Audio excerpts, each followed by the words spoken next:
The situation with Star Wars The Acolyte continues to get more interesting as Disney is changing the merchandise situation over and over. Now, one expert says that it may be to cut out the actors from residuals. Uh-oh, look out, House of Mouse. They might be angry again.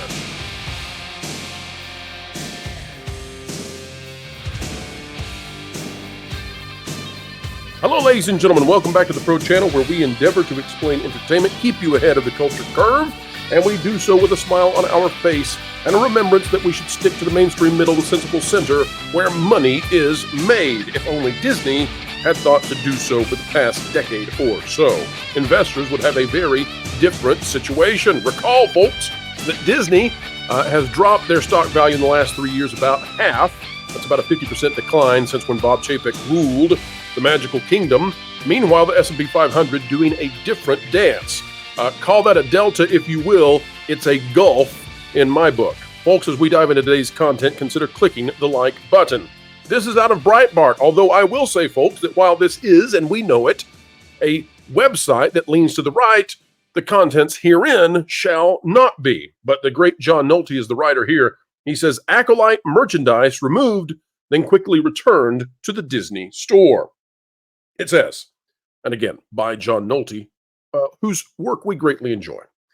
The interweb.net lost its mind Thursday night as reports hit saying the Disney store had removed all the merchandise for the latest flop, the $180 million streaming series, The Acolyte. And we do believe that when all is said and done, this will top $200 million. Apparently, they were serving caviar milkshakes with catering. I jest, but not much. For those of you who don't know, The Acolyte was advertised as the most alphabet soup Star Wars ever. It also earned the lowest audience score in Star Wars history. It was also quickly and very publicly canceled by Disney earlier this week. Then the merchandise was even memory hold. You can see discussing film saying all merchandise for The Acolyte has been removed from Disney's online store. By the way, did you know that one of our readers, watchers, viewers, we believe, had the scoop on this? Packing Protons, we believe, actually had the scoop on it, sent it to us, we believe, within 30 minutes of it happening on the store. What an amazing audience we have out there. And discussing film, come on, give us some credit, give us some credit. I don't know if we deserve the credit or not, but we were very, very early. And thanks to all of you out there. Now, the merch is back because Disney propagandizes kiddos and seeks to hopelessly confuse them. Nolte says he will assume the worst about Disney. And so what is he assuming? And I think this is a fascinating theory, folks. Fascinating. And that's why I'm bringing it to you in the video today. Residuals. What an interesting thought experiment. Let's play it that way. Now, as we dive in, I just want to say, clearly, this might not be the main reason that Disney is doing what they're doing. Are they penny pinching to such a degree? The effect of it, the pragmatic effect of it is, without a doubt, the actors will make less money now. Having participated in The Acolyte, they will make less money because of this decision. So from a motive standpoint, hard to say. From a pragmatic, practical, here's what will happen as a result of it, or is happening, no doubt about it. The actors are going to make less. Disney cutting the actors out of any opportunity to make money off of merchandising residuals. I had not thought of it. Good kudos, sir, John Nolte.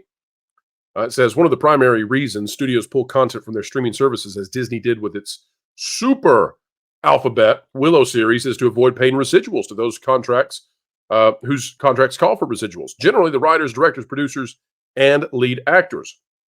In the theatrical world, residuals are usually based on box office performance after break even. After the studio breaks even on its production and publicity costs, everyone gets a piece of the raw profits. Streaming residuals are generally based on three criteria: how many people watch, how many people subscribe, and the increase in subscribers around the launch of the show/movie. In other words, streaming residuals are not based on raw profits, and apparently neither is streaming because, well, they've decimated the DVD, Blu-ray secondary market to go after streaming, and it seems to only be costing these studios money. Folks, do not fail to keep on your critical thinking caps when they claim that they have made a profit in a quarter. Remember that they're in the hole about $100 million.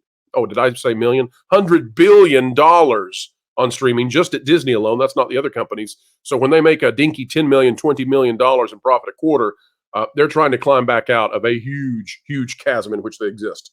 The studios cannot say, okay, we're all making money here. A studio could end up paying residuals on a show/movie no one watched based on its overall subscriber number, which makes no financial sense. To get a little deeper in the weeds, on top of residuals, there are financial costs involved in hosting a show no one watches. Finally, the Acolyte managed to embarrass Disney in a way no one thought possible. Well, other than Rachel Zegler, she seems to have a very good idea of how you can embarrass Disney. According to Mr. Nolte's faulty memory, Disney has never rushed out to publicly and loudly cancel a show like it did The Acolyte just days, weeks after the season finale aired. So what does this have to do with pulling the merchandise? It's the same thing, according to Nolte.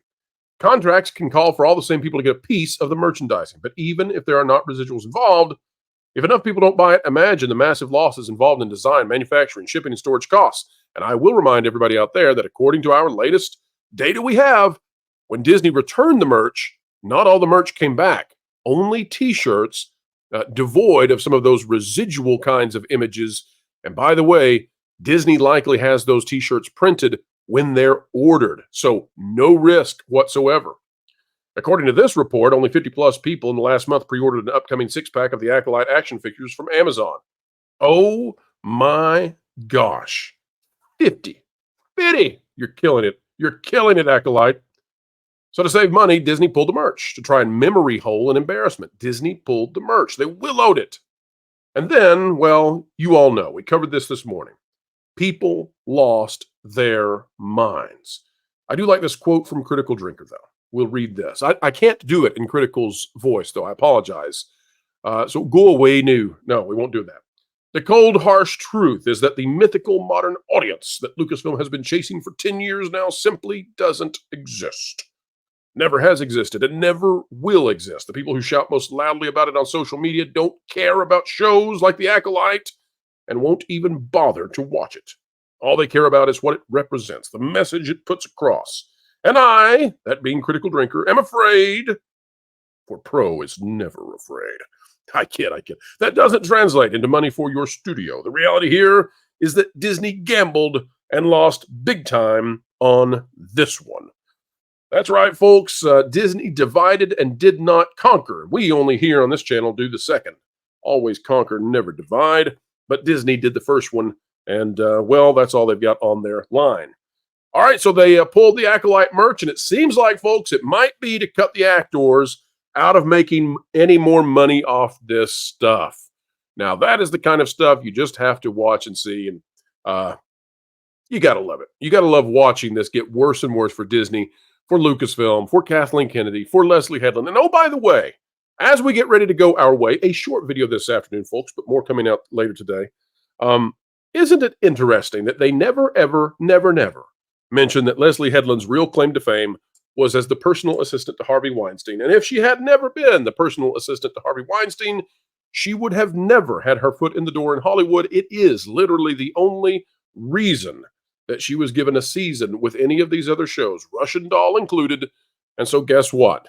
Those of you out there, the few who remain who want to defend the Acolyte, I'm telling you, you are trying to salvage a second season for a woman who was in the direct vicinity of pure, unfiltered evil propagated against women in the entertainment industry. What a horrible, horrible thing to want to see succeed. Now, of course, this morning's video here on this channel, we claimed that we would like to see a second season because it would make us a lot of money, and everybody else on YouTube as well, and hasten the fall of Disney and Lucasfilm and Star Wars and all of that.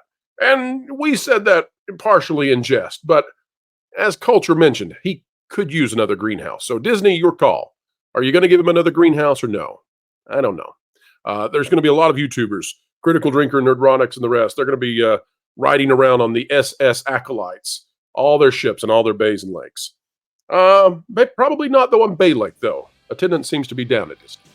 All right, folks, that is the video for this afternoon. Again, brief, but sometimes that's all we need to be able to cover the content that you need each and every single day right here, where we explain entertainment and keep you ahead of the culture curve. Don't forget that the Pro Show is coming out tomorrow at noon Eastern. We're going to show you how woke shows and woke content is having a very painful death all across Hollywood And guess what? It's a double feature because come Thursday, we're doing another pro show live at 5. We're doing it because there's more news we suspect on the way based on our sources, and we think we need to be ready to bring it to you. So, do we think there's going to be content to cover? You betcha, and we will be here. Folks, until we meet again, drop a like, share, subscribe, click it, stick it to the algorithms. It is the notification bell. Drop a comment down below. Let us know your thoughts. Folks, wherever you are and whatever you're doing, keep learning, keep growing, and as always, keep having fun. You better hang on to your feathers, little bird. They need to put you in the show. What? Jose, what are you listening to? You don't even have ears. Vacation Radio 24/7. Original music on YouTube.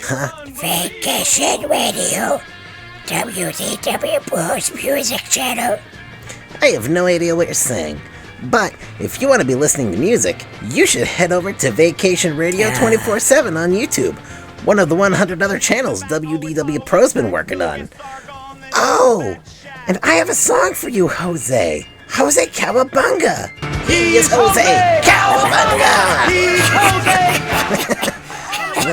That one seems a little bit foreign to you.